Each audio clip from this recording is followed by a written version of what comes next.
केंद्र सरकार के बजट को लेकर देश भर में तारीफ हो रही है। मिडिल क्लास पर बजट में खास फोकस किया गया और इसी को लेकर नेटवर्क 10 के एडिटर इन चीफ संजय गिरी ने महामंडलेश्वर स्वामी प्रमोदानंद गिरी जी से खास बातचीत की है। जरा सुनिए। आज इस कुंभ नगरी में त्रिवेणी के घाट पर हमारे साथ हैं स्वामी प्रबोधानंद गिरी जी महाराज। आप वरिष्ठ महामंडलेश्वर हैं जूना अखाड़े के और हिंदू रक्षा दल के राष्ट्रीय अध्यक्ष भी हैं। आज हम आपसे जानेंगे कि बजट को लेकर आपका क्या कहना है, क्योंकि इस बार बजट का जो नाम दिया गया है ज्ञान कहा गया है इस बार बजट को। महाराज, इस बजट में अन्नदाता, युवा और नारी शक्ति सभी को लेकर, गरीबों को लेकर बात की गई है।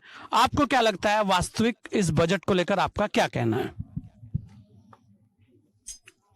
जैसा समाचारों से ज्ञात हो रहा है कि भारत सरकार ने जो इस बार बजट पेश किया है वो सभी को राहत पहुंचाने वाला बजट है। जैसे पता लगा है कि 12 लाख तक इनकम टैक्स की छूट है, तो 12 लाख तक सामान्य जीवन जीने वाले लोग हैं वास्तव में, और उनको छूट दे करके मोदी जी ने बहुत सराहनीय कार्य किया है।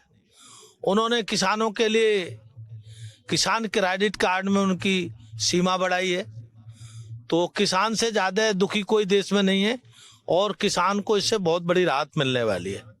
साथ ही उन्होंने युवाओं के लिए रोजगार के लिए प्राथमिकता के लिए करोड़ों रुपए उपलब्ध कराने की जो उन्होंने योजना बनाई है वो वास्तव में बहुत प्रशंसनीय है। और विशेष रूप से उन्होंने महिलाओं का भी ध्यान रखा है और गरीबों का भी ध्यान रखा है, अर्थात सभी प्रकार के लोगों को स्पर्श करते हुए इस बजट को बनाया है।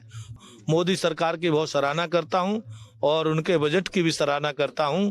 भगवान उनको शक्ति दे, सामर्थ्य दे।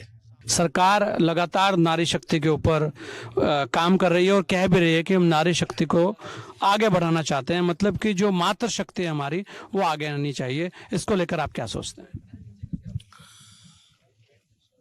बजट में भी नारी शक्ति का ध्यान रखते हुए उनको उद्योग में आगे ले जाने के लिए, उनका सम्मान बढ़े, इसके लिए प्राथमिकता दी गई है। तो वास्तव में भारत की तो पुरानी परंपरा है, यत्र नारीश्च पूजन्ते तत्र रमन्ते देवता। यहाँ हमारे यहाँ स्त्रियों का सम्मान रखा जाता है, स्त्रियों को प्राथमिकता दी जाती है, तो बजट में भी उनको सम्मान और प्राथमिकता दी गई है। तो मोदी जी का बहुत सराहनीय कदम है।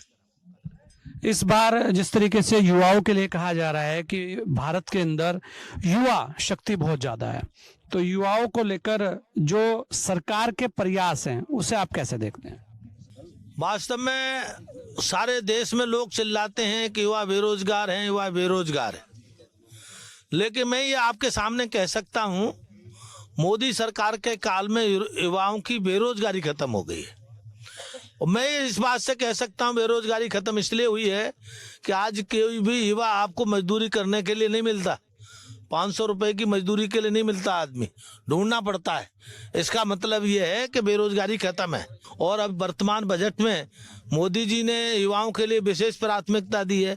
युवाओं को अपना स्टार्टअप या नया उद्योग खोलने के लिए उद्योग में लोन देने की जो सीमा बढ़ाई है वो वास्तव में बहुत प्रशंसनीय है, क्योंकि युवा को धन मिलेगा तो वह अपना व्यापार करेगा, अपना व्यापार करेगा तो उसमें 10, 20, 50 युवाओं को और को भी लगाएगा, तो युवाओं को जो बेरोजगारी भी खत्म होगी और रोजगार का अवसर प्राप्त होगा। यह भी वास्तव में सराहनीय कदम है। आप थे हमारे साथ स्वामी प्रबोधानंद गिरी जी महाराज, इन्होंने बजट को लेकर भी बहुत कुछ कहा।